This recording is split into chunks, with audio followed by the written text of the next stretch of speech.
네, 오늘은 역대상 15장 말씀을 나누게 될 텐데요.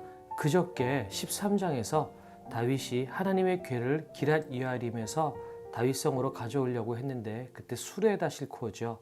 그래서 수레가 덜컹거리는 바람에 그 수레를 잡으려고 했던 우사가 죽어서 베레스 우사라고 이름을 짓고 오벳 에돔의 집에 3개월 동안 하나님의 궤를 못 가져오고 보관하는 장면까지 그저께 있었습니다. 그 장면에 이어서 이제 석 달이 지난 후에 다윗이 다윗성으로 하나님의 궤를 가지고 오는 장면인데요. 오늘은 하나님께서 명령하셨던 대로 레위 지파가 어깨에다 메고 하나님의 궤를 가지고 오는 장면입니다. 하나님의 궤를 다 가져오고 나서 온 이스라엘 사람들이 다 기뻐 뛰며 즐거워하는 장면들이 15장에서 계속 나오고 있어요. 우리 29절 한 절만 보면 여호와의 언약궤가 다윗성으로 들어올 때에 사울의 딸 미갈이 창으로 내다보다가 다윗 왕이 춤추며 뛰노는 것을 보고 그 마음에 업신여겼더라, 이렇게 되어 있습니다. 아시다시피 하나님의 궤가 다윗성에 들어왔을 때 다윗이 배에 에봇을 입고 춤을 췄습니다. 그의 바지가 벗겨질 정도로 그렇게 기쁘게 춤을 췄다라고 이야기도 하고 있죠. 그런데 그 장면을 보고 미갈은 업신여겼더라.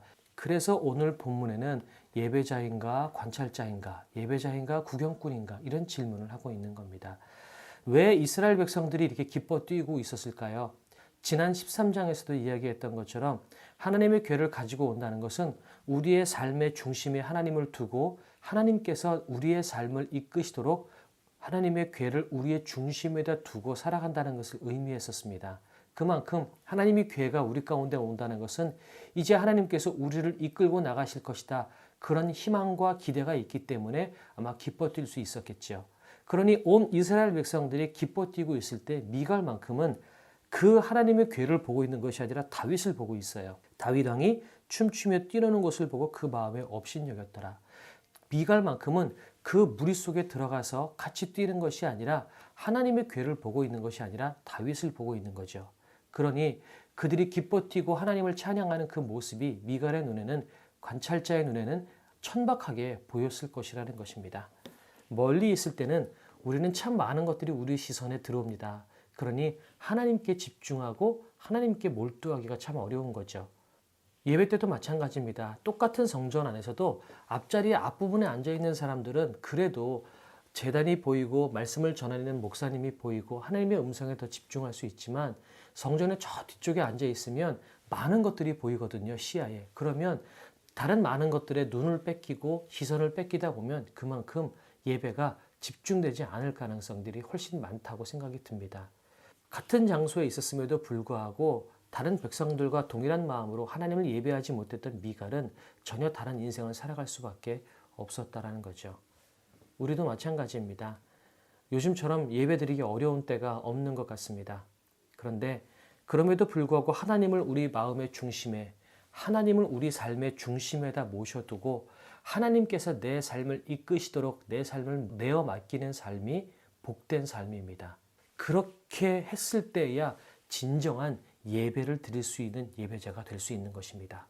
그저 멀찌감치서 하나님과 적정 거리를 두고 하나님 요만큼 이상은 들어오지 마십시오. 내가 당신을 예배하기는 하겠으나 내 삶에 너무 많이 개입하지 마십시오. 내 삶은 내가 이끌고 나갈 것입니다. 이렇게 하나님과 거리를 두는 인생은 복된 삶이 될 수가 없습니다. 마치 미갈처럼요. 더군다나 하나님을 멀리 두게 되면 우리의 시야에는 하나님 외에 다른 너무나 많은 것들이 보이게 됩니다.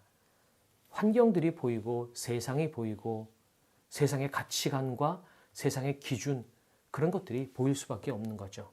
똑같이 유튜브를 봐도 여러분 이해가 되실 겁니다. 조그만 클릭 한두 번만 하면 우리가 전혀 듣도 보도 못한 정보와 지식들이 얼마나 많이 쌓여 있습니까? 그런데 많이 있는 것이 결코 유익한 것은 아니지요. 그런 차원에서 요즘 우리가 영상으로 예배를 드리고 있습니다. 많은 사람들이 신앙이 흐트러졌다고 하고 많은 사람들이 하나님께 예배하기 어렵다라고 합니다. 동의합니다. 그런데 그럼에도 불구하고 신앙을 지키는 사람들이 있어요. 똑같이 영상을 드림에도 불구하고 그들이 믿음을 지키고 신앙을 지켜나가기 위해서 그들이 얼마나 노력을 하고 얼마나 집중을 했을까요? 물리적인 거리는 멀어졌음에도 불구하고 하나님께 온전히 예배를 드리기 위해서 그들이 얼마나 마음을 다하고 얼마나 정성을 다하고 집중을 했을까요? 하나님께서 그들을 반드시 복 주실 것입니다. 이렇게 똑같이 물리적인 거리가 있음에도 불구하고 오히려 예전보다 더 많은 에너지와 정성을 다해서 하나님을 예배하는 예배자들, 하나님께서 저는 진심으로 복 주시고 그들의 삶을 형통케 하시리라 저는 믿습니다. 여러분은 예배자입니까? 아니면 관찰자입니까? 하나님을 여러분의 삶에 가까이 두고 하나님을 바라며 그렇게 살아가는 사람들입니까? 아니면 멀찌감치 하나님을 두고 필요한 만큼 이상은 오지 마십시오. 내가 필요하고 도움을 구할 때만 와서 도와주시고 더 이상 내 삶에 개입하지 마십시오. 나는 바라볼 것이 너무나 많습니다. 하나님 말고도 볼 것이 너무나 많습니다. 혹시 이렇게 이야기하고 있는 관찰자의 위치에 여러분이 있지는 않습니까? 우리가 오늘은 명절입니다. 각자의 자리에서 또 가족들과 친척들을 만나고 좋은 시간들을 보내겠지만 그럼에도 불구하고 우리가 마음과 정성을 다해서 우리가 어디에 있든지 간에 하나님을 여러분의 마음속에 모셔드리고 참된 예배자로 살아나갈 수 있는 오늘 하루가 되었으면 좋겠습니다.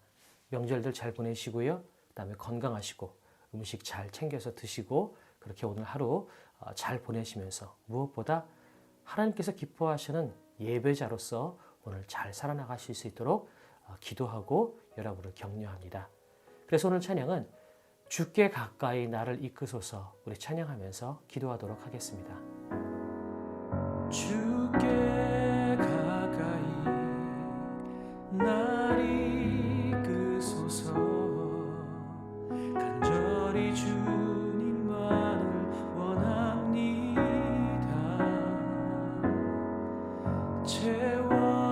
채워주소서 주의 사랑을 진정한 찬양 드릴 수 있도록 주께 가까이 날 이끄소서 간절히 주님만을 원합니다. 채워주소서 주의 사랑을 진정한 찬양 드릴 수 있도록 목마른 나의 영혼 주를 부르니 나의 마음 만져 주소서. 주님만을 원합니다. 더 원합니다. 나의 마음 만져 주소서. 사랑해 주님, 우리는 코로나로 인해 물리적으로 멀리 하나님을 예배합니다.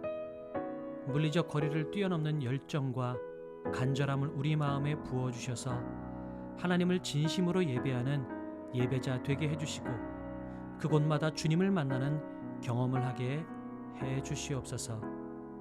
예배의 성공만이 우리가 복된 삶을 살아가는 방법입니다. 하나님을 관찰하는 관찰자가 아니라 예배자로 살도록 인도해 주시옵소서. 설 명절 기간 동안 예배자의 정체성을 잃지 않게 해 주시옵소서. 감사드리며 예수님의 이름으로 기도드렸습니다. 아멘.